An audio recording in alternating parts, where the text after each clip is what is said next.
Uma imigrante chinesa de meia idade se envolve em uma aventura louca, onde só ela pode salvar o mundo, explorando outros universos que se conectam com as vidas que ela poderia ter levado.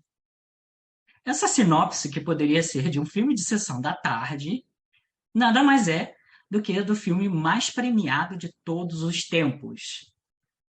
Tudo em todo lugar ao mesmo tempo já recebeu 370 prêmios, dos quais 7 deles são Oscars.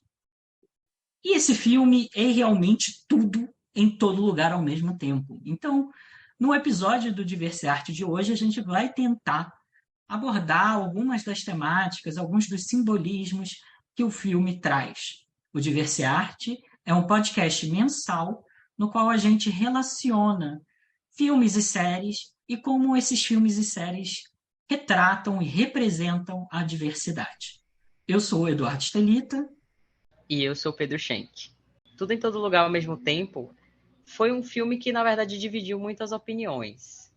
Né? Muita gente também assistiu pelos atores, né? A gente tem a Michelle Yeoh, que tem um tempo já que não faz nenhum grande filme, ela fala sobre isso constantemente, inclusive participou de diversas rodas de conversa, tem até uma roda de conversa com atrizes que ela comenta um pouco sobre a dificuldade que ela passou, não só ela, como outros atores do elenco, outros atores asiáticos que tiveram dificuldade ao longo dos anos, né, de conseguir um grande trabalho de destaque, e esse filme deu essa oportunidade para eles. Mas por que esse filme foi tão falado, né? Esse é o ponto. Por que dividiu tanta opinião também? Porque muita gente gostou muito e muita gente não gostou porque não entendeu. Porque acontece tudo em todo lugar ao mesmo tempo e fica muito difícil de acompanhar para algumas pessoas. Então, assim, na minha opinião, quando eu assisti o filme, o meu primeiro impacto foi o que está acontecendo. Para mim, que gosto muito de filmes aleatórios, eu não tenho um gênero favorito, para mim foi imersão num mundo que eu nunca vi, que eu não conheço, mas eu me deixei levar pela história. E eu já queria começar até pelo roteiro. Vamos lá, falar sobre esse roteiro muito doido. O que você achou, Edu? O que você achou do percurso que toda essa história toma? Olha, é muito engraçado, né, a minha relação com esse filme, que eu vi no celular. Eu acho que não é um filme, acho que é um filme legal para a gente ver no cinema, né? Como a gente já falou do Avatar, né? Eu acho que é um filme legal para ver no cinema porque ele traz muitas temáticas, muitos simbolismos interessantes. Eu me lembro quando eu assisti, eu gostei, mas eu tive essa sensação, nossa, é muita coisa ao mesmo tempo, né? Eu gostei, eu já conheci o trabalho dos diretores, né, dos Daniels, o Daniel Kwan e o Daniel Schneider, e eu confesso que eu não tinha muito gostado do filme anterior deles, não, que é Um Cadáver para Sobreviver. Eu achei que é um filme que tinha uma temática legal e que não foi tão bem explorado. Ao mesmo lugar em todo tudo ao mesmo lugar, não, tudo em todo lugar ao mesmo tempo, o mais conhecido como Todos, Todas, Todes. Esse filme, eu acho que eles acertaram assim muito na mão. Eu gostei bastante. Eu acho que ele tem sim uma vibe assim de um bom clássico da sessão da tarde. Eu consigo imaginar, né, sei lá, daqui a 10 anos esse filme está passando numa sessão da tarde, você parar para ver por 2 minutinhos, né, enquanto você está lavando louça, você para ver por 2 minutinhos, quando você vê, você assistiu o filme inteiro de novo. E é um filme que toda vez que você assiste, você pega uma referência a mais. Eu vi uma única vez, depois a gente, né, obviamente, para preparar o episódio, a gente vê uma série de materiais, vê uma série de reflexões e simbologias que as pessoas, análises que as pessoas fazem dos filmes, e aí você vai percebendo um pouco mais do que está abaixo da superfície. Eu concordo com você, Pedro. Eu acho que quando a gente faz muito isso de não gostei, achei horrível, né? Eu acho que a gente tem que olhar, mas será que eu estou realmente entendendo algumas das temáticas? Será que eu não estou chamando você de burro se você não gostou? Não é isso. Mas eu acho que ele é um filme que ele ocorre muito nas sutilezas.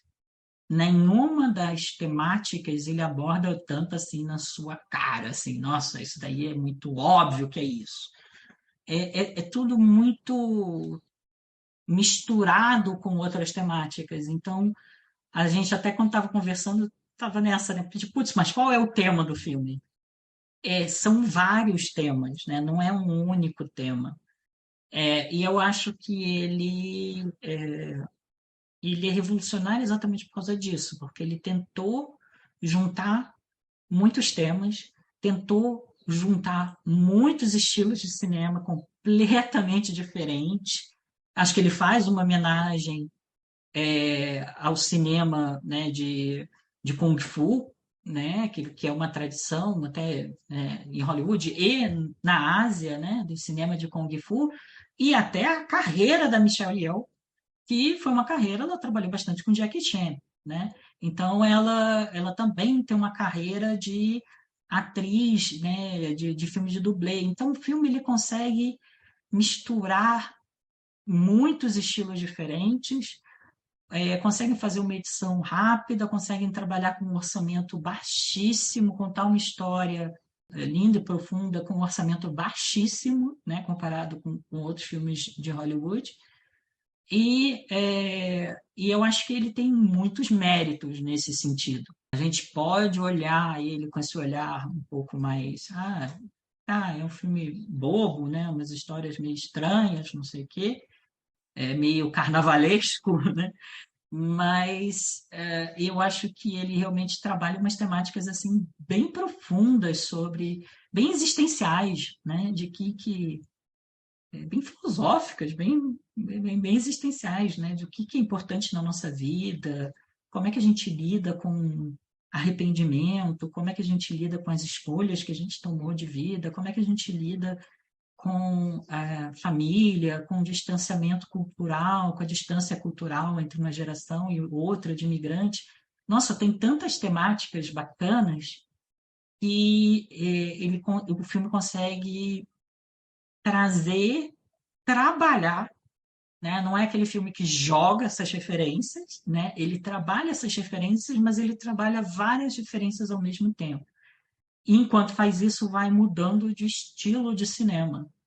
Então, é realmente um filme que eu acho que vai ser um divisor de águas mesmo no cinema.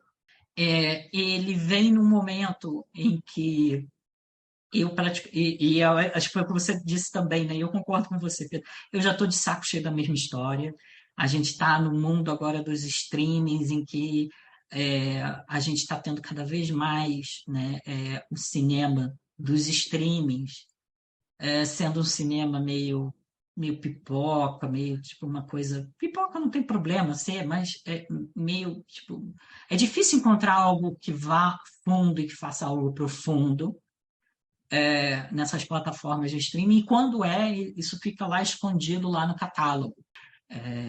Tem um belíssimo, eu penso assim, que foi também um filme que eu diria que foi um dos filmes lindíssimos, né, que foi uma produção de streaming, foi o Roma, do Afonso Cuarón, né, no Netflix, mas é um filme que, tipo assim, se você ligar a Netflix agora, a probabilidade desse filme aparecer para você é próxima de zero, né?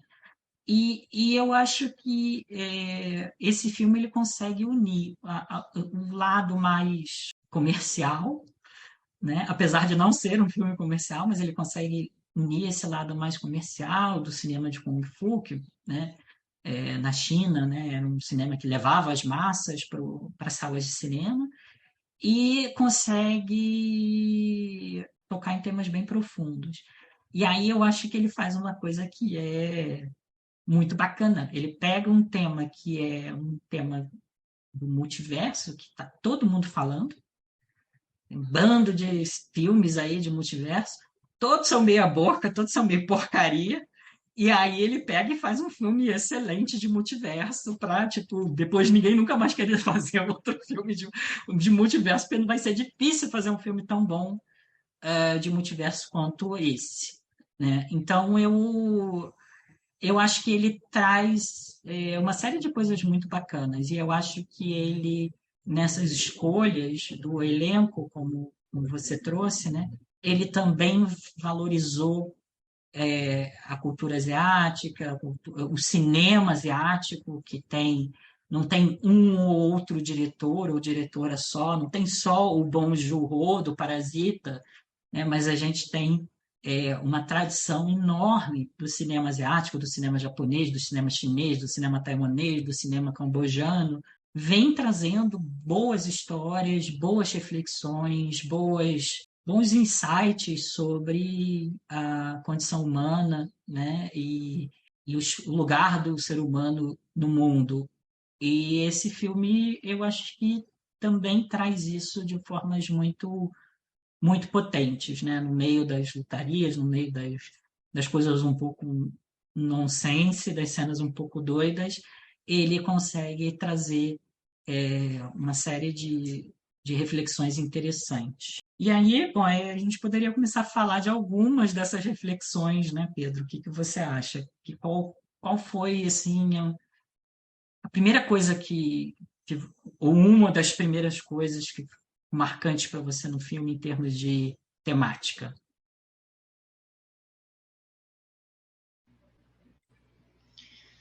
Bom, tiveram algumas coisas, muitas coisas, né? Porque são muitos temas acontecendo ao mesmo tempo, como o próprio nome do filme já disse. Então a gente tem uma história de divórcio, né? A gente tem uma relação entre mãe e filha, a gente tem uma personagem LGBT, né, que está dentro disso tudo, né? Uma coisa se encaixa na outra. Voltando à parte que você falou de ser um filme que parece que saiu da sessão da tarde, né? Que tem essa coisa da vilã demoníaca e das lutas, e entre as lutas acontece coisas cômicas também, né? E a personagem da Jamie Lee Curtis enfiando a cabeça na parede, enfim, é uma comédia assim junto de uma ação. O interessante do filme para mim é que ele acaba envolvendo praticamente todos os gêneros de filme. Tem um Uhum. pouquinho de terror em algumas cenas meio macabras assim, tem um pouquinho de drama, de ação, ficção científica. Então acho que realmente eles conseguiram, talvez seja o único filme, assim, me corrijam se eu estiver totalmente errado, mas que eu já tenho assistido, acho que é o único filme que eu posso falar, olha, esse filme aqui não tem um gênero específico, ele tem todos. Pode Uhum. assistir que pelo menos alguma cena você vai gostar, né? Então, mas de todos os temas, eu acho que o que de fato me chamou muita atenção, que precisamos falar sobre isso, são aqueles dedos de salsicha que eu estava pesquisando sobre, porque é claro que vem de alguma coisa, né? Eles não tiraram aquilo do nada. Eu não achei uma grande explicação, mas eu vi alguém falando falar sobre a teoria do amor líquido, né? Que tem essa coisa das relações que escorrem entre os dedos. E quando aparece Olha. sobre os dedos de salsicha, né? A gente tem esse romance, esse casal lésbico, né? Esse casal sáfico que não conta muito a história, mas vão passando cenas interessantes desse casal até se separarem, né? E tem esses dedos de salsicha que traz essa parte da comédia, porque é uma coisa diferente, chega a ser engraçado, mas que também tem essa história sendo contada, né? Desse amor líquido. E eu acho que foi o que mais me chamou a atenção, justamente por ser algo super diferente, né? Eu queria até ver um pouco mais dessa história, até porque se passa em uma outra dimensão, então eles têm que ser rápidos mesmo. Não tem como ficar contando todas as vidas da personagem, né, num único filme. Mas eu acho que de fato essa talvez foi esse assim, a historinha dentro da história que mais me chamou a atenção. Mas também tem praticamente a história principal, que eu acho que seria essa relação entre mãe e filha, né? Essa questão da mãe não aceitando muito bem o que a filha tá querendo para a vida dela, e depois a filha é vilã e ela tem que lutar contra essa filha, então fica essa relação também entre elas duas. Acho que pega um pouco para todo mundo que já não teve uma relação muito legal com a mãe, ou com o pai, ou com independente da pessoa que te criou. Então, foi também algo que me chamou muita, muita, muita atenção. Falando só um pouquinho sobre os atores, que acho que a gente falou meio rápido deles, só para constar que também, além do filme ter ganhado todos esses prêmios que o Edu falou no início, os próprios atores também varreram todas as premiações, Sim. né? Eu fiquei muito feliz que a Jamie Lee Curtis ganhou o Oscar como coadjuvante. Eu queria muito que a Stephanie tivesse ganhado, Eu também. porque o personagem dela foi gigante, mas teve também uma coisa simbólica de darem o prêmio para Jamie Lee, porque ela tem uma trajetória de filmes. Tudo bem que a gente sabe que o filme, né, o filme não, o prêmio é direcionado a um filme, mas a gente sabe que também foi Carreira. uma grande homenagem para ela, de toda a carreira que ela teve. A Stephanie com certeza vai ter muitas oportunidades, como ela já está fazendo muitas grandes produções depois dessa oportunidade do filme, né? Mas bom, voltando para o filme, porque a gente tem muitas coisas para conversar. E você, Edu, qual foi o tema assim principal que te chamou mais atenção, que te bateu e você falou, realmente o filme é muito bom porque falou sobre isso? Olha, eu acho que você trouxe essa questão da relação mãe e filha. Eu acho que eu achei muito bonito como o filme lida com essa questão. Eu acho que ele traz temas da, da imigração asiática, né, das experiências e filhos de imigrantes e da imigração asiática para os Estados Unidos, né? Eu tive a oportunidade de ir para a Tailândia, né, em algum momento da minha vida, e ainda não conheço, mas quero muito conhecer Japão, China, leio muito, né, leio muitos livros, né, romances sobre esses países, adoro Murakami, é, e aí eu sinto que a gente subestima, quando você vai num desses países asiáticos, a gente subestima a distância cultural. Não quer dizer que é melhor ou pior, não existe isso. Mas o modo de viver a vida e de existir é muito diferente da, do modo mais ocidental, norte-americano, europeu, né? Que o brasileiro ainda é um pouco mais diferente, mais latino, mas é muito diferente, né, desse modo de vida aqui, né? E a forma como a gente se relaciona.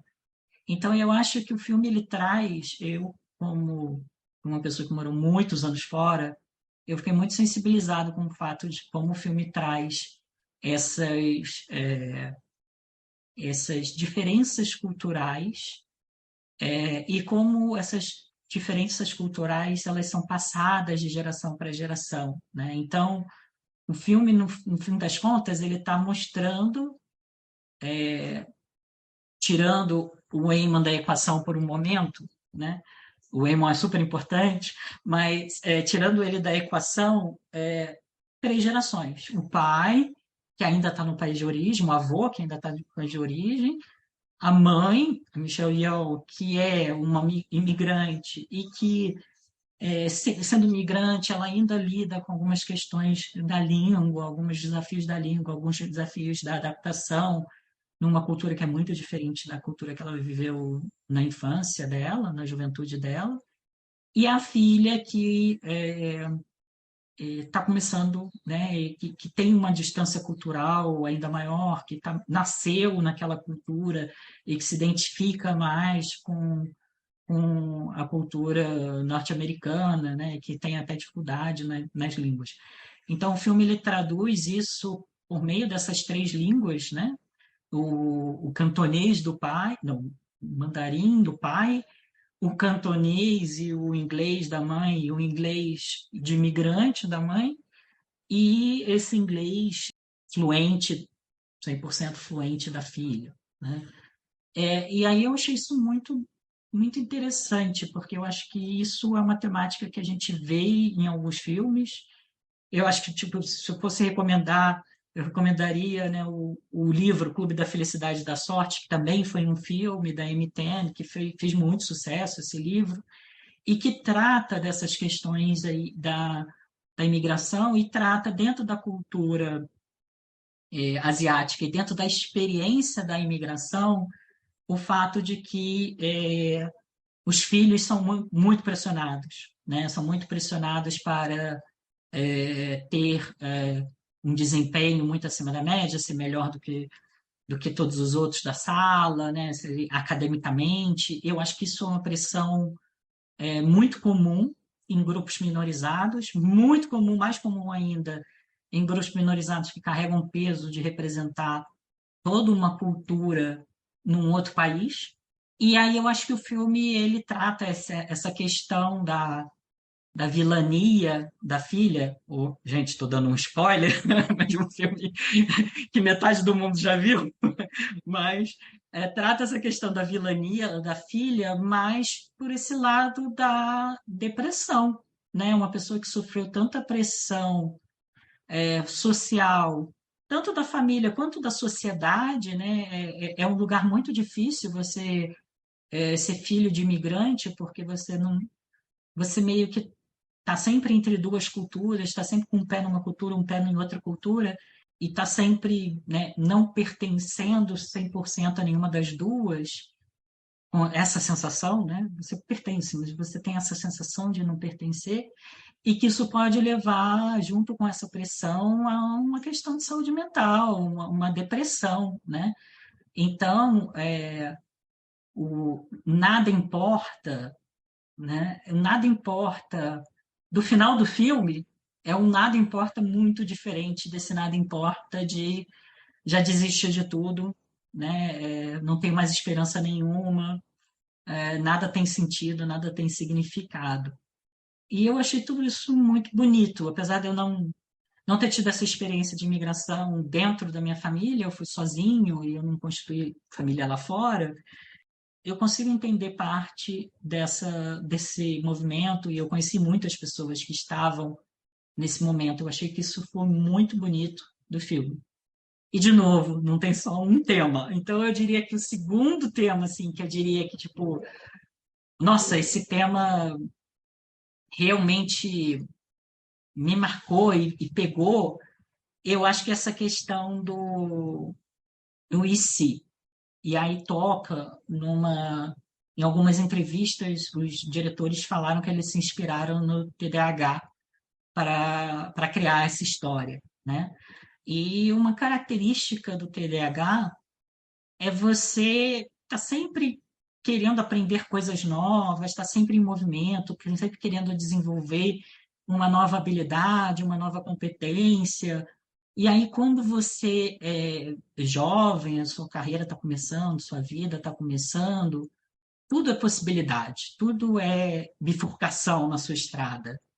E em algum momento, que eu não consigo dizer qual ano exato, você vai começando a perceber que alguns caminhos vão se fechando, algumas portas vão se fechando. Algumas portas podem ainda estar presentes para ser, por exemplo, um hobby, um passatempo, mas você sabe que aquilo não vai se transformar numa carreira, em algo mais constante, profissional na sua vida. E aí você, quando essas portas começam a se fechar, você tem duas escolhas na sua frente, né? Uma é você viver na nostalgia, nesse saudosismo, né? Nessa frustração do e se? Ah, e se eu tivesse feito aquilo? Ah, e se eu não tivesse ido por aquele caminho? E se? E aí isso te leva para também, de novo, né, esse tema da saúde mental volta, né, para um estado mais depressivo, mais passivo em relação à vida, mais frustrado em relação ao que você está vivendo naquele momento, né? Esse é um caminho. Um outro caminho é você mudar a forma como você enxerga, aceitar o caminho que você trilhou e tentar ser a melhor pessoa que você pode ser dentro desse caminho que você trilhou e ser a melhor pessoa em termos de competências e talentos que o filme traz, mas também ser a melhor pessoa em termos de relacionamentos, né? Quem são as pessoas na sua vida, como você está construindo com as pessoas da sua vida, como você está demonstrando afeto, como você está reconhecendo e aceitando as suas escolhas e as pessoas na sua vida, pelo bom e pelo ruim que elas trazem, né? Eu acho que isso é uma filosofia que eu acho muito bacana, que faz parte também de muito algumas, né, muitas filosofias, né, asiáticas, né, japonesas, chinesas, e que eu acho que se traduz também no filme, né? E é difícil falar, olha, a partir. A gente teve um outro episódio que a gente falou meninos de 12 a 14 anos, né? Esse momento da vida, isso acontece. É difícil dizer onde esse momento da vida acontece para você, mas esse momento vai chegar, se não já chegou, né? E aí, como é que você aceita, acolhe e, ao mesmo tempo, abraça esse lado do TDAH, né? De tipo, tudo bem, eu posso tentar coisas novas também, não vou mudar minha vida, eu não vou pegar as malas e vou mudar para o outro lado do planeta, né? Agora, porque não faz sentido mais, não seja minha vida agora, mas eu posso fazer coisas que eu gosto, eu posso pegar hobbies que eu tinha na infância e fazer cursos e tentar, né, desenvolver e ter experiências e ter momentos pelo lúdico da coisa, né? Não necessariamente com um fim em si. Ah, o meu fim é com eu vou fazer esse curso, eu vou fazer essa conexão com algo artístico ou com algo mais físico, né? Dependendo da sua pira, ou com algo mais intelectual, eu vou ler mais esses livros, esse tipo de referência, não para um fim utilitarista, assim, ah, eu quero fazer isso porque isso vai me ajudar na carreira. Não, porque você pode fazer porque para encontrar válvulas de escape, para encontrar outras formas de ser e existir no mundo, e isso está sempre aberto, né? Mas isso é diferente de você falar, não, putz, mas qual o caminho que eu poderia ter seguido? E tem uma fala, tem um diálogo que o Alpha Waymond fala para Evelyn, né? Para Michelle Yeoh, para a personagem dela, que é muito bacana, que ele fala assim, você é a pessoa que tinha todo o potencial para seguir todos esses caminhos e você não seguiu nenhum, você conseguiu fracassar em todos os caminhos possíveis, né? E é óbvio que isso daí eu acho que é aquela vozinha dentro da gente falando pra gente quando a gente está mal, né? Tipo, putz, você tinha todas essas oportunidades, você tinha todos esses caminhos, e você escolheu, fez todas as piores escolhas. Não, você fez escolhas, e aí você tem que aprender a aceitar e a valorizar e a reconhecer e a crescer dentro dessas suas escolhas. Então, eu achei tudo isso muito muito profundo, assim. Eu acho que tocou muito. Eu acho que toca muito com o meu momento de vida, né? De estar num relacionamento estável, de estar num processo de adoção, de uma série de coisas que começam a solidificar um pouco mais uma vida que foi muito errática, que eu já vivi em vários lugares, tive várias carreiras, fiz várias coisas, e agora começar a solidificar. E aí você vê que em várias dimensões da sua vida você vai solidificando e reconhecendo e procurando avançar naquele caminho, porque se você ficar trocando de caminho toda hora, você nunca explora todo o potencial de um único caminho. Você pode passar a vida inteira nesse si trocando de caminho. Então, eu achei que isso bateu muito forte comigo, assim, com a minha experiência. Talvez muito mais do que a experiência da imigração, porque eu não tive essa experiência dentro de famílias, mas eu ouvindo pessoas que passaram por essa experiência, né, de ser migrante e de estar dentro de uma família, esse foi um ponto que tocou bastante, né, neles, né? Então é um filme que eu acho que é bacana porque de novo é tudo ao mesmo lugar em todo tempo, e que cada um pega do filme o que é mais importante para você naquele momento de vida, né? Nossa, muito profundo o que você falou agora, né? De fato, vai bater para cada pessoa dependendo do que você está vivendo.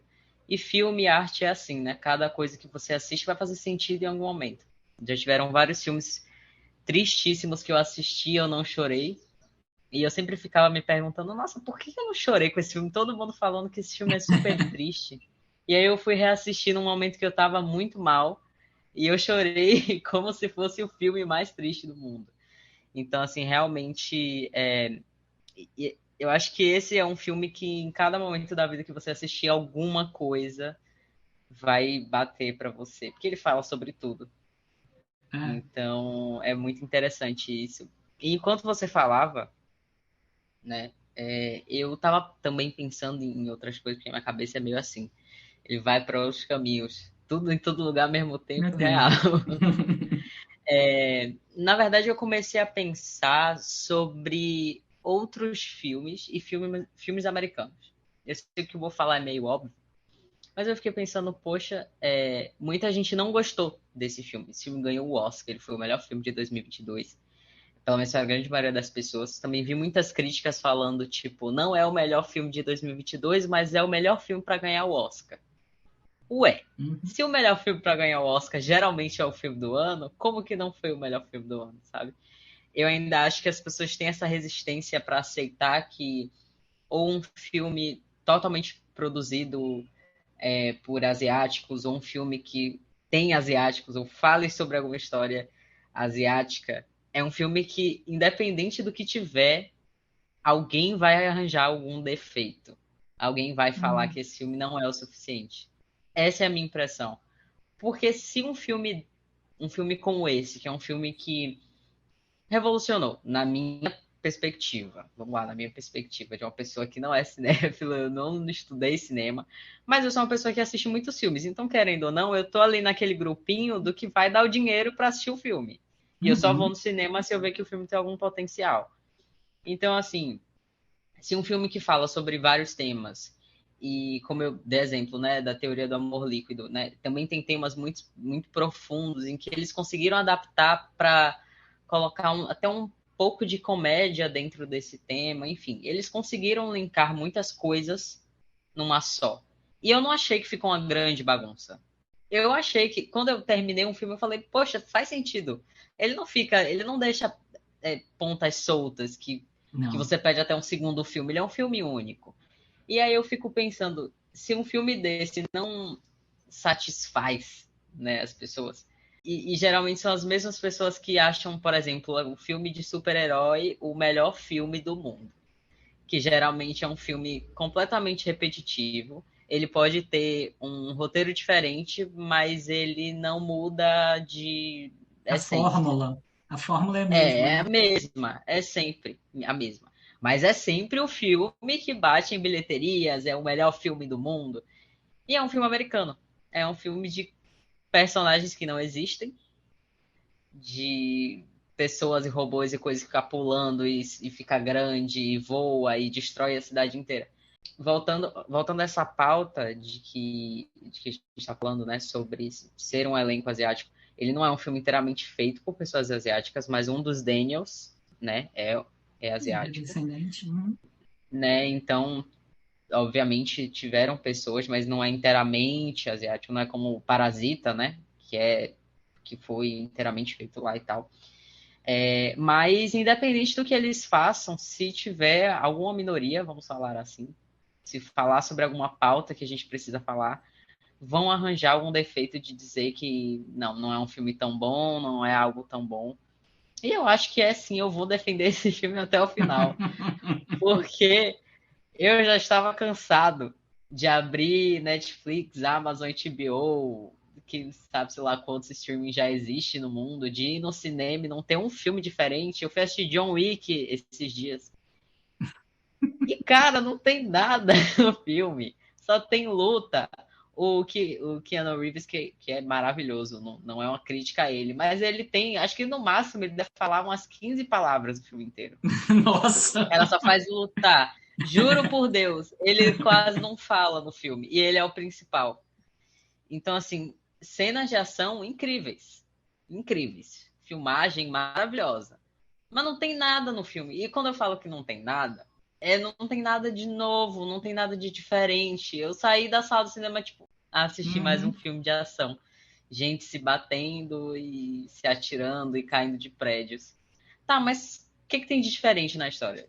Eu sei que esse John Wick foi o último, né, de uma saga de filmes, né? Tem um sentido para aquela saga de filmes lá. Mas é igual a todos os filmes de ação americanos que a Uhum. gente vê por aí. E é um filme que todo mundo fala que filme incrível. Sabe? Esse é o ponto que eu acho que me deixa indignado com as pessoas. De que se alguém faz algo bom e diferente, que faz a gente pensar. Porque eu fiquei com muito medo depois da pandemia, inclusive, do cinema ficar meio. Da gente não ter muita coisa, da gente perder mesmo a paixão de assistir filme, de ver série e tudo mais. E aí, esse filme, ele bateu tão assim pra mim que me deu essa coisa de novo de ai, que bom, um filme bom, ainda tem diretores incríveis que fazem coisas incríveis e novas e diferentes, que faz a gente refletir sobre a vida, mas que também faz a gente, às vezes, deixar a nossa vida um pouquinho de lado, os problemas e tudo mais. Isso. Que essa é a coisa do cinema, e fazer você ficar imerso ali pelo menos por 2 horas e meia pensando sobre outras coisas também, né? Fazendo a nossa cabeça trabalhar em relação a outras coisas. E é por isso que eu defendo tanto esse filme e eu acho que realmente foi o melhor filme de 2022 e vai demorar um pouquinho aí para alguém conseguir bater esse filme, de alguém fazer algo mais assim fora da caixinha, vamos dizer, e que Eu concordo. consiga Fala. englobar tudo. Desculpa, Não, é termine. isso, já acabei, não vou ficar indignado. Pode falar. Não, eu concordo muito com você. Eu acho que esse filme ele consegue fazer o que filmes mais independentes de arte conseguem fazer, com menos peso e a seriedade que às vezes você vê em filmes mais de artes, mais contemplativos, por assim dizer, né? E eu acho que a gente está passando por um momento, e esse é o ponto que eu sempre gosto de trazer, né, também, né, Pedro? É que, tipo assim, a gente está passando por um momento em que é a ditadura do mediano, é o algoritmo, né? É onde a gente vai ganhar mais dinheiro. E aí, tipo, deixa algumas coisas morrer, né? Deixa Guerra nas Estrelas morrer, deixa Harry Potter morrer. Conta outra história, não precisa ser a mesma história, né? Nossa, É, chega de Harry Potter, galera. chega, meu Chega. Deus, não Já tá fizer, bom. nossa, para de dar dinheiro para essa doida, né? Para de dar Essa dinheiro para essa doida, mulher. exato. Então, eu acho que a gente está num momento em que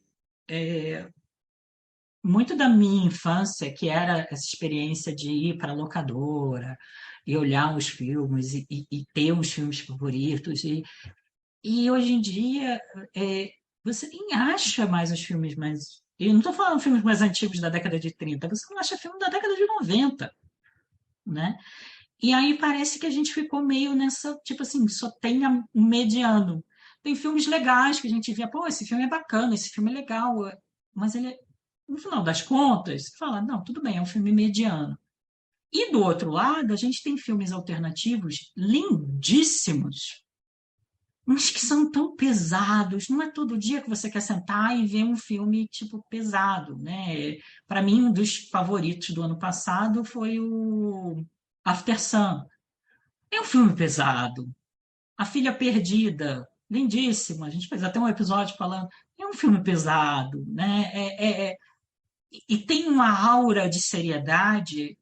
E esse filme, o Todos, ele consegue trazer essas reflexões sem ser um filme que você sai no final e fala, putz, que pesado, né? Ou, ai meu Deus, que filme longo, Drive My Car, lindíssimo, 3 horas e poucas de filme. Cara, você vai ter que pegar um dia do seu final de semana, se você quiser ver, sentar e não fazer mais nada durante 3 horas e pouco, não é nem 3 horas, é 3 horas e pouco, não me lembro quantas horas exatamente. Não para em 3 horas, continua. É, é um filme lindíssimo, é muito bonito, cinema asiático, no seu melhor. É, mas eu acho que o tudo traz essa leveza, traz essa flexibilidade de ser um filme que você fala, putz, vamos ver agora, né? Vamos ver. E é isso que eu falo do Sessão da Tarde, não para desmerecer, né? mas para também trazer esse ponto que, tipo assim, é um filme que você não precisa estar no humor específico para assistir, né? Eu não sei se isso acontece com você, Pedro, não sei se acontece com os nossos ouvintes, de você pegar e falar, putz, esse filme eu queria ver, esse filme está no catálogo, mas é um filme sério, é um filme histórico. Aí você salva para ver depois e você nunca vê esse filme, né? Porque você, tipo, ai, precisa estar num humor específico para ver esse filme. E eu acho que o grande mérito do Tudo ao Mesmo Tempo em Todo Lugar é você realmente ter esse filme que você consegue ver e assistir em diferentes momentos. Ver um filme, é um filme que definitivamente vale a pena ver mais de uma vez e que você vai pegar outras referências em outros momentos da sua vida. Talvez em algum momento você se identifique mais com a Joy, talvez em outro momento você se identifique mais com a Evelyn, talvez em outro momento você se identifique mais com o Waymond. E aí, né, para fechar, eu acho que as 72 mil permutações possíveis de sentido que a gente pode tirar desse filme, a gente precisa falar do Waymond, né? O Waymond é o esposo da Evelyn, né, da personagem principal no filme, e ele tem a versão alfa dele, né? Num mundo em que a gente está vendo essa ascensão aí do masculinismo, né? O movimento Red Pill, uma representação da masculinidade que em Hollywood sempre vai levar o personagem para a agressão e a violência, né? Então, quando um personagem ele é apresentado como um personagem mais vulnerável, se comunica a partir das suas emoções e das suas necessidades, que busca é, casar os seus sentimentos e as suas necessidades com os sentimentos e as necessidades da outra pessoa. Essa pessoa é vista como ingênua, idiota, bobo, fraco, ou o tal do beta, né? Então, essa ideia aí, essa pseudociência que a gente vê cada vez mais difundida recentemente, dessa ideia de que você tem o homem alfa e o homem beta, o cara que é assertivo, que consegue tudo, e o bobo, o enfraquecido, o idiota da história. E é interessante que o homem asiático no cinema é muitas vezes representado nesse papel, né? É o papel que, na representatividade, nesse inconsciente coletivo aí norte-americano, vai colocar esse homem asiático, migrante, o filho de migrante, nessa posição do cara quieto, do cara tímido, do cara que não ocupa espaço, do cara que não é assertivo, e, em consequência disso, do cara que é menos masculino, do cara que é menos homem, né? E aí o filme vira isso de cabeça para baixo, né? Porque o filme mostra esse personagem que começa parecendo ingênuo, parecendo bobo, parecendo, né, como é que eu diria, né, fraco e subjugado pela mulher, essa ideia, né, que está muito difundida agora no movimento Red Pill, né, de que a mulher domina o homem, de que a mulher subjuga o homem. Então ele parece ser essa pessoa no início, e ao longo da história, e aí os filmes de super-heróis fazem isso muito bem, né? Mostra, sei lá, o Homem-Aranha apanhando, sofrendo bullying na escola, depois ele ganha os poderes e aí ele dá porrada no valentão da escola, né? E aí a gente vê o Emo não. Ele parece ser essa pessoa no início, e o que muda no final do filme não é quem ele é como a gente olha para ele, é como a gente enxerga esse personagem, é como ao longo do filme a gente desconstrói esse personagem. Desconstrói na cena em que ele está falando com ela no beco, desconstrói na cena em que ele está com o jeito dele, com a sensibilidade, com a empatia, com entendendo a necessidade dos outros e tentando negociar, ele consegue reverter a situação da, do fechamento da lavanderia, né? Então, você vê que é uma representação de masculinidade que subverte o que a gente está acostumado, né? A gente já teve um episódio aí que a gente falou do Ted Lasso, né? Que algo parecido nesse sentido, mas eu achei que o do Eamon é ainda mais bonito, e até mesmo em relação ao divórcio. Ele não é uma pessoa passiva. É ele que faz o movimento do divórcio, né, esperando, né, nesse movimento também se conectar com a esposa dele, que estava desconectada, estava frustrada em relação a como ela enxergava a vida dele, que não condizia como ele enxergava a vida dos dois. Então, eu achei muito bacana isso. Bacana porque a gente está lidando com esse movimento agora, né, essa ascensão desse masculinismo, que é extremamente tóxico, que vem, né, de um movimento genuíno de encontrar mais conforto e melhores relações de gênero, né, tanto na experiência do homem quanto na experiência das mulheres, e aí esse movimento vai na direção oposta, né, de reforçar e de causar mais violência, de causar mais sofrimento para as pessoas. E aí a gente tem um arco de personagem que o personagem não muda absolutamente nada, ele não muda um centímetro de quem ele é ao longo da história. O que muda é como a gente olha para ele conforme a história vai avançando. E eu achei muito bonito. Eu espero que, tipo assim, isso seja uma mensagem que a gente possa carregar para a nossa vida, né? O filme conta muito sobre não mudar a sua situação, mas mudar o olhar que a gente tem sobre a nossa situação e sobre as pessoas à nossa volta. Então, eu achei isso muito bonito, e aí depois eu vi também, mas... Aí depois você vê os vídeos, as pessoas falando, os artigos, aí você vê um bando de simbolismo, né? O olhinho, né? O olho que ele coloca em todos os objetos, é o exato oposto do bagel, né? Do buraco negro que a filha cria a partir da sua depressão e do seu niilismo, né? Então, a gente enxerga, muitas vezes, esse personagem que está buscando, pregando empatia, empatia ativa, né? O que, que eu faço no dia a dia realmente para realmente ser empático e tornar a vida das pessoas, qualquer pessoa em volta de mim melhor, independente de quão próximo eu sou dessa pessoa. E o dela de nada importa, né? Eu estou depressão, estou num momento mais frágil da minha vida, né? Eu não acredito. Então, como é que a gente sai de um momento também de vida, de sociedade, em que a gente está falando muito de saúde mental, de burnout, de depressão, de ansiedade, de desengajamento, e o inverso disso, uma solução para sair isso é a curiosidade, é o lúdico, é o jogo, é a empatia, né? É uma série de coisas que ele representa com esse olho aí.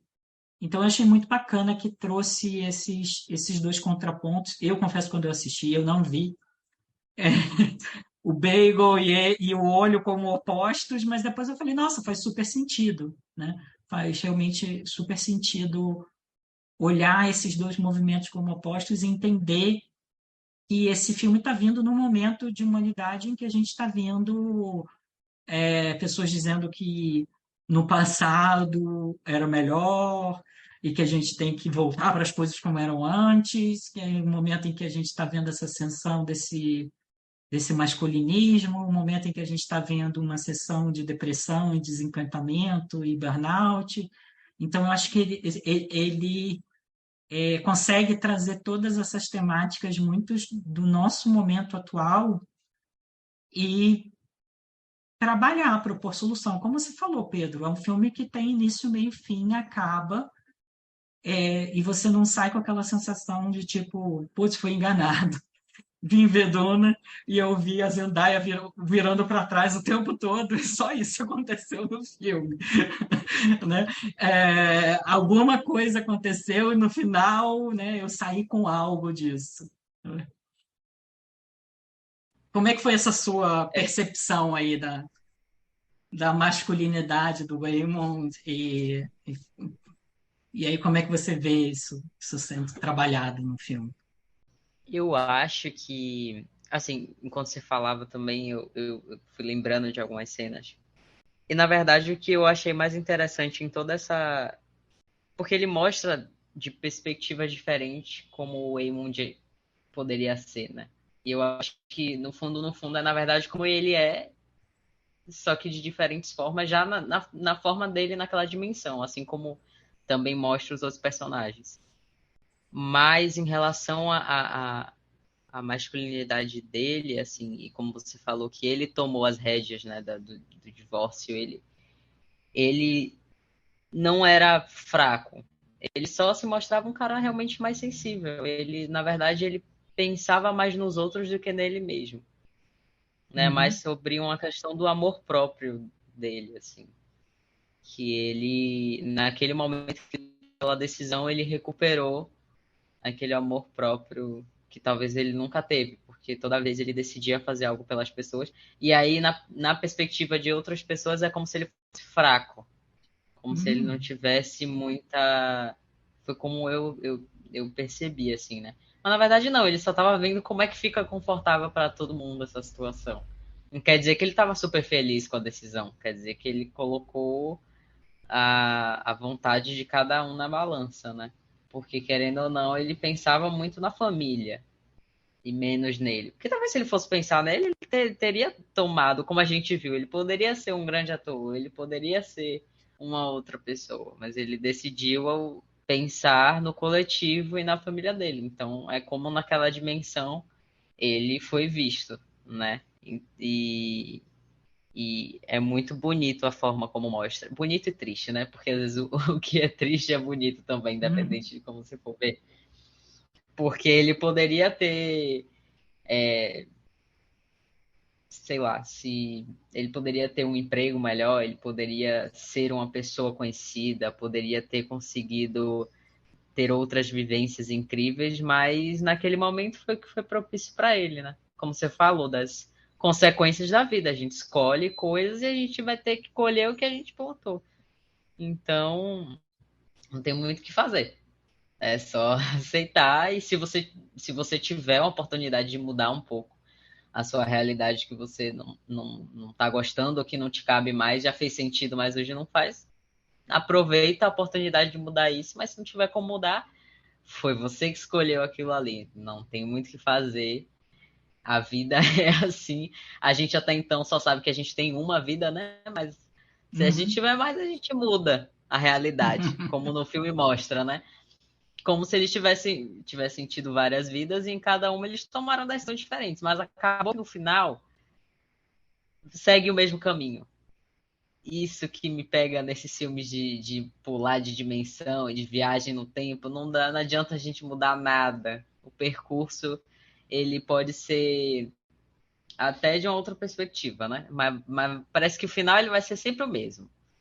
Que é também uma visão da masculinidade tóxica nos roteiros, da gente ver vários filmes de ação em que é, o protagonista muitas vezes é homem, né? Mas independente de ser homem ou ser mulher, como teve o Guerra nas Estrelas, né, com a Rey, esses filmes de ação que a pessoa está sempre a narrativa aí do ponto de vista mais técnico, né? A narrativa ela está sempre empurrando a pessoa em algum movimento. Você tem que ir para lá para pegar um objeto, aí depois você pega esse objeto, aí anda para o outro lugar, aí agora você pega. E isso, para mim, eu acho uma fórmula chatíssima, tem nome isso em roteiro, se chama MacGuffin, né? Quando você tem que ir para um lugar só para pegar alguma coisa, né? Aquilo não servia para nada, mas era só para dizer para você encher tempo de tela com a pessoa indo do ponto A para o ponto B, né? E é um roteiro masculino, é uma forma masculino no senso machista, né? Dessa masculinidade tradicional, de que a única forma de você contribuir para o mundo é você estar sempre em movimento, sempre se levando e sempre fazendo coisas e sendo reconhecido pelas coisas que você fez por onde você foi. E, e aí a gente vê isso no personagem do Alpha Raymond, né? É o cara babaca, cara. Eles mostram que o cara é babaca, que o cara tá empurrando a mulher, não tá dando explicação nenhuma, tá colocando, tá carregando ela como se fosse um fardo que ele tem que carregar do lado A para o lado B. E aí, quando ele enche ela de sonhos, diz que ela é importante, não sei o quê, mas na primeira oportunidade ele fala: Não, na verdade não é você, dane-se, aí larga, abandona ela. Compara isso com a forma ativa que o Raymond faz de lidar com a questão do divórcio, de levar para ela, de falar das emoções dele.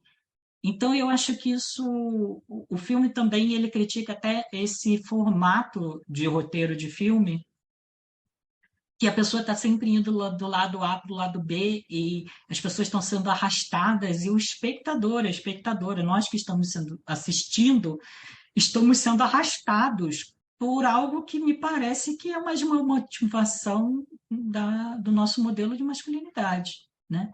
Que para ser interessante, a pessoa tem que estar saindo do ponto A para o ponto B. Não é à toa que os filmes que eu mais gosto são normalmente filmes que são em uma única sala, né? Em que as pessoas estão conversando. É isso que eu gosto, esse tipo de filme que eu gosto. Que não precisa estar acontecendo muita coisa para muita.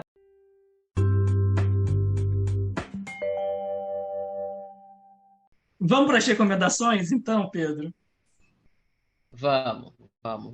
Vou começar. Na verdade, assim, são duas recomendações que eu terminei. Tem uma que eu terminei de assistir recentemente, são duas séries, e outra que ainda tô no processo, mas que eu acho que é uma recomendação legal. É Alice in Borderland, que tem na Netflix, que é uma série asiática, né? Foi um dos motivos por eu escolher, inclusive.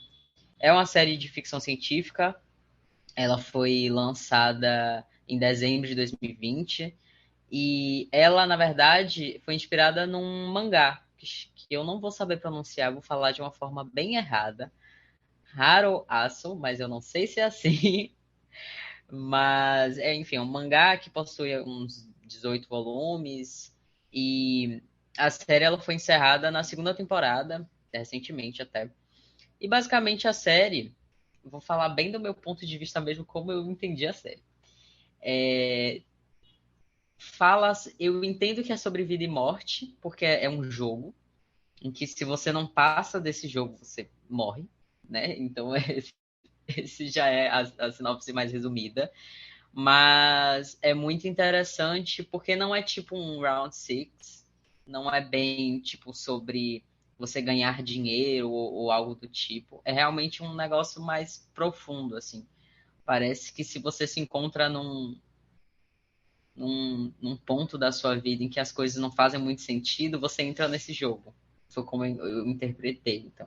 Assim, é uma série meio violenta, porque tem essa parte desse jogo, então se você né, quem tá ouvindo não curtir muito esse tipo de série, gostar de uma coisa mais levinha, eu não recomendo tanto.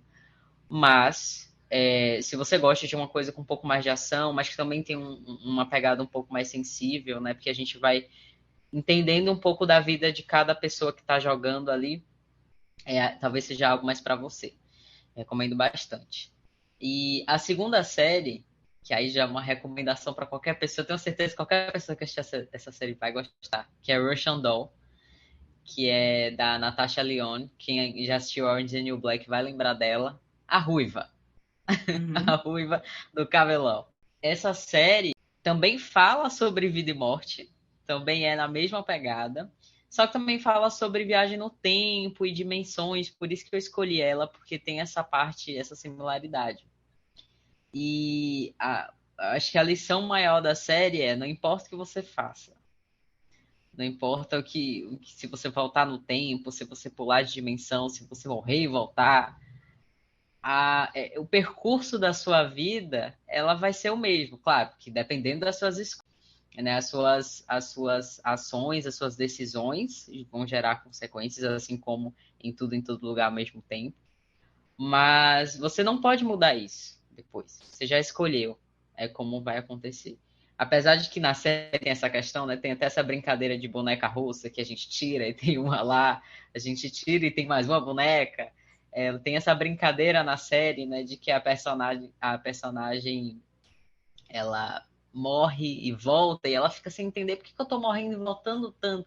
O que eu não tô entendendo? Qual é o quebra-cabeça aqui no que eu não tô conseguindo encaixar para que a minha vida volte ao normal, né? E, inclusive, eu assisti as 2 temporadas que tem. Inclusive, ela deixa essa pulga na orelha de isso que tá acontecendo é real ou é algo da cabeça dela para que ela entenda, que ela aprenda alguma coisa? É uma lição, né? O que é isso? E eu acho que o curioso da série, o que me chamou a atenção, é que de fato ele não te dá essa informação. Ele não te explica se aquilo é real ou não.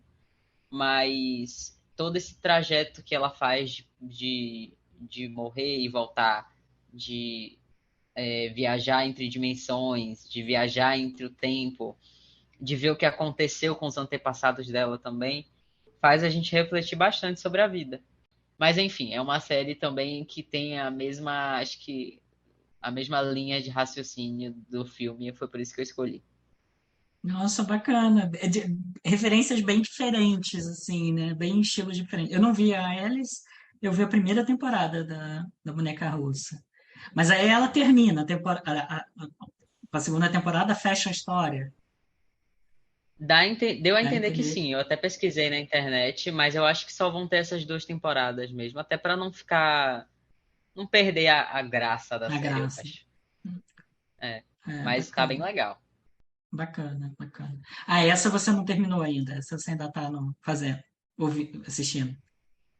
Não, Russian Doll eu já terminei Ele tudo. Eu terminou. engoli a série inteira. Na verdade, eu recomecei porque eu já tinha visto a primeira. E aí eu esqueci, não sei o que É, foi o que eu aconteceu. fiz. Aí eu vi no. É, exato. Porque demorou muito para sair a segunda. Aí eu vi no catálogo mesmo da Netflix, acho que eles já estão colocando assim para mais pessoas assistirem a segunda. E aí eu falei, ó, essa série, eu gostei dela, mas aí eu tive que assistir tudo de novo porque eu não lembrava Não mais lembrava. dos pontos específicos, mas tá bem legal. Bacana, bacana, bom saber. É, eu vou dar uma olhada, ainda não. Eu só vi a primeira temporada mesmo. É, nossa, minha recomendação. Cara, é muito difícil, porque eu vejo cinema chinês, coreano, japonês há muito tempo. Então, eu tenho várias recomendações. Eu acho que, tipo assim, se você só conhece Parasita e tudo ao mesmo lugar, tudo em todo lugar ao mesmo tempo, recomendo muito conhecer outros filmes asiáticos. Tem muito filme muito interessante, muito bom. Eu diria assim, tem três diretores além do Bong Joon-ho, e aí eu peço desculpas se eu estou cometendo alguma gafe ao falar os nomes, que eu acho que são grandes referências assim e que eu super recomendo. Um é o Wong Kar-wai, que é um chinês que ficou muito conhecido com um filme chamado Amor à Flor da Pele, que é um filme que eles referenciam, né? O, no tudo ao mesmo, no tudo em todo lugar ao mesmo tempo eles referenciam na cena em que eles estão lá no beco, né? É bem filmado no estilo do Wong Kar-wai. Outro que eu recomendo muito é o Kinky Duke. Kinky Duke tem um filme chamado Casa Vazia, bem bacana.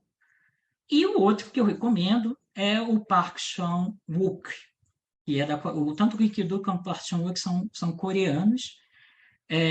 O Park Chan-wook acabou de fazer o Decisão de Partir, que foi um filme também super premiado, eu ainda não assisti. E ele também é conhecido pela trilogia da Vingança, que termina com o filme Old Boy, que é também um filmaço. Então, estilos de filmes bem diferentes. Eu ficaria, né, com Amor à Flor da Pele. De recomendação para vocês aqui hoje, o Amor à Flor da Pele, o Casa Vazia. São dois filmes um pouco mais contemplativos. E o assunto de família do japonês Koreeda Hirokazu. que também é um filme muito bonito e trata das questões familiares. É por isso que eu escolhi, porque o Tudo ao mesmo, Tudo em Todo Lugar ao Mesmo Tempo é um filme grandioso, maximalista, mas no final das contas ele está falando de família, né? Ele está falando de tradição, ele está trazendo as questões de LGBT, né? A comunidade LGBT e a relação com famílias asiáticas, que é um tema até recorrente. Tem vários outros filmes muito interessantes. O Banquete de Casamento, do Ang Lee, o Liu Tin, do Hong Kong, do Camboja. Tem vários filmes muito interessantes que tratam da questão da família ou da família estendida e pessoas da comunidade LGBTQIA+. Então, eu acho que é importante a gente também referenciar esses filmes também, porque não é a primeira vez que essas temáticas são tratadas com sensibilidade. E aí eu acho que uma mensagem que fica para nós aqui no Brasil, muitas vezes a gente ouve esse discurso, né? Ah, e a minha família é mais tradicional, a nossa família a gente é mais tradicional, a gente não aceita pessoas LGBT, porque a gente vem de uma família tradicional, né? Tradição, que é um valor muito importante nessas culturas, né? Especialmente na cultura japonesa, não quer dizer que você precisa ser intolerante, né? Tradição não tem nada a ver com intolerância. A não ser que a tradição da sua família seja intolerância, não tem nada a ver uma coisa com a outra, né? Então você pode acolher, amar as pessoas da sua família, independentemente delas serem LGBTQIA+, ou não, e honrar as tradições da sua família e da sua cultura. Então, isso é uma mensagem que eu queria compartilhar aqui hoje, porque às vezes a gente ouve esse discurso, ai, minha família é tradicional, ai, eu não consigo entender essas coisas, né, comunidade LGBT, porque a minha família é tradicional, né? Uma coisa não tem a ver com a outra. Você pode honrar o passado, você pode honrar sua cultura, você pode honrar sua tradição e amar as pessoas e acolher, né, e, e respeitar as pessoas da sua família que fazem parte da comunidade LGBTQIA+. Então, recomendo esses filmes. O Liu é muito pouco conhecido, mas é um filme bem bonito. Em português ele se chama Na Cadência do Amor. E é um filme também muito bonito tratando dessa questão. Então, gente, por hoje é só. Hoje a gente teve um papo muito legal sobre representatividade asiática. Falamos sobre o filme Tudo em Todo Lugar ao mesmo tempo. E se você ouvinte quiser sugerir séries ou filmes para os próximos episódios, você pode deixar um comentário para a gente no nosso perfil no Instagram, que é @diversiartepodcast. Ou se você preferir, estamos também no Instagram com nossos perfis pessoais, @Pedro Schenck e @edu.estelita com 2 L's. A gente também vai colocar as nossas recomendações que a gente falou aqui no episódio no Instagram. Inclusive, a gente coloca, né, não só sobre os episódios, mas colocamos notícias e várias outras informações no nosso Instagram, né? Então acompanhe a gente lá. E foi um prazer estar com vocês aqui hoje. Obrigado por nos escutar e até o próximo episódio para mais uma conversa sobre diversidade e arte.